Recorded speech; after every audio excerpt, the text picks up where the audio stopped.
How does buying an ITM call compare to a covered call strategy? Have you ever wondered how buying an in-the-money call option stacks up against a covered call strategy? Let's break it down in simple terms.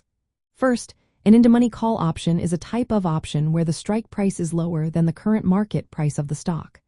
When you buy an ITM call, you gain the right to purchase the stock at that strike price before the option expires. This means you start with intrinsic value right away, which is a nice perk. On the other hand, a covered call strategy requires you to own the underlying stock first. In this case, you sell call options on that stock. The calls you sell can be out of the money or even into money. The main goal here is to generate income from the premiums you receive for selling those options.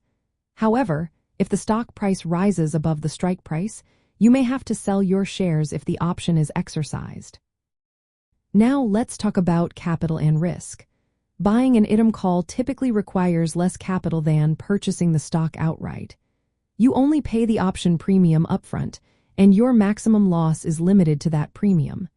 If the stock price drops, your loss is capped at what you paid for the option. In contrast, with a covered call, you need to own 100 shares of the stock for each call option you sell. This means you need a larger investment upfront.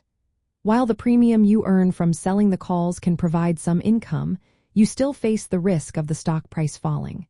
If that happens, your losses can be significant, although the premium does offer some cushion. When it comes to profit and loss profiles, the ITM call buyer sees profits increase as the stock price rises above the strike price plus the premium paid. If the stock does not perform well, the loss is limited to the premium. For the covered call seller, the profit comes from the premium and any appreciation in the stock price up to the strike price. However, if the stock price rises too much, your gains are capped because you will likely have to sell your shares. The rights and obligations differ as well. As an ITM call buyer, you have the right to buy the stock at the strike price but are not obligated to do so. Meanwhile, the covered call seller has the obligation to sell the stock at the strike price if the option is exercised.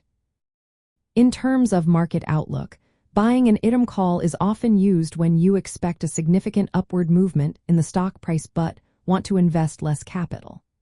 The covered call strategy is typically employed when you have a neutral to moderately bullish view on the stock.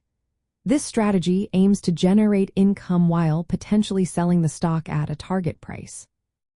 In practical terms, if you want to gain leveraged exposure to a stock's upside with limited risk, buying an ITM call is a good choice. If you already own the stock and want to earn extra income while being willing to sell at a certain price, writing covered calls is the way to go. Each strategy has its own place depending on your capital, risk tolerance, and market expectations.